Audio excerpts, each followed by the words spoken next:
Hi everyone, ఈరోజు big boss house లో జరిగిన హైలైట్ పాయింట్స్ గురించి డిస్కస్ చేసేద్దాం. ఇది కంప్లీట్ గా నా పాయింట్ ఆఫ్ వ్యూలో ఎక్స్ట్రీమ్లీ హైలైట్ అనిపించినవి. ఒకవేళ మీకు నచ్చితే మాత్రం వీడియోకి ఓ లైక్ కొట్టండి, ఓకేనా? సరే, first highlight point of the day ఏంటంటే, పృథ్వీరాజ్ నాగమణి కంటాని నువ్వు నెగిటివ్ పర్సన్వి, నీ వల్ల హౌస్ లో నెగిటివ్ ఎనర్జీ అందరికి పాస్ అవుతుంది అని క్లియర్ గా బద్దలు కొట్టి చెప్పడం. నిజంగా నాకైతే అది 100% రైట్ అనిపించింది బాస్.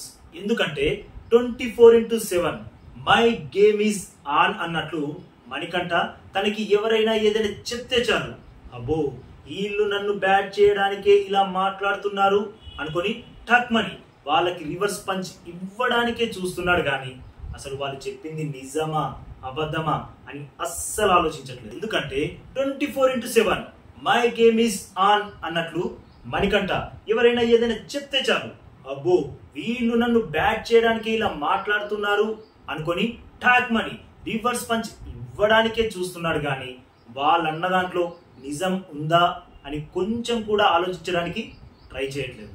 అందుకే పృథ్వీ మణికంఠని నువ్వు నెగిటివ్ పర్సన్వి అని అనేశాడు. మరి ఈ విషయంలో పృథ్వీ అన్నది రైటా రాంగా కామెంట్ చేసేయండి బాస్. ఇక second highlight point of the day ఏంటంటే, పృథ్వీరాజ్ బేబక్కి సారీ చెప్పి కాలు మొక్కడం. నిజంగా నాకైతే బాలే అనిపించింది బాస్. ఎందుకంటే మనం అందరం తప్పులు చేస్తాం, అసలు తప్పులే చేయకుండా ఉండడానికి మనమేం దేవులం కాదు, మనుషులం. అయితే మనం చేసింది తప్పు అని తెలిసాక ఈగోకి పోకుండా దిల్సే సారీ చెప్పే ధైర్యం ఉన్నోళ్ళే మనుషుల నుండి నెక్స్ట్ లెవెల్కి, అదే మహానుభావుల కేటగిరీలోకి చేరతారు.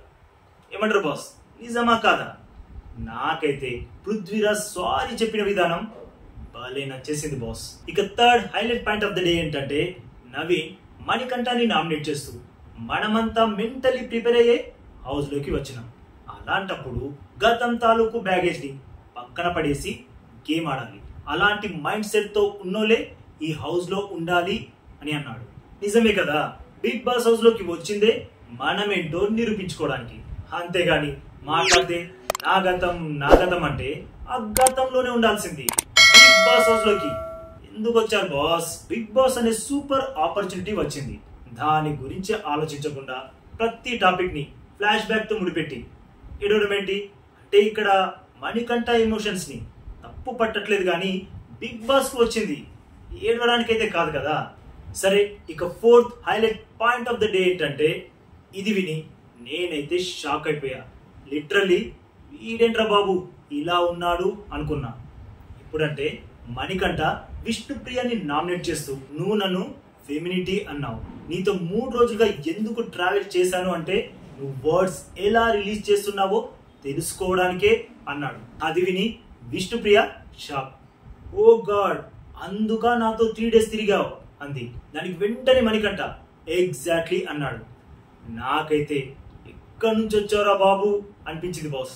అంటే మణికంఠ ఎవరితో ఉన్నా ఏం మాట్లాడినా తన స్ట్రాటజీనే అని చెప్పేశాడు.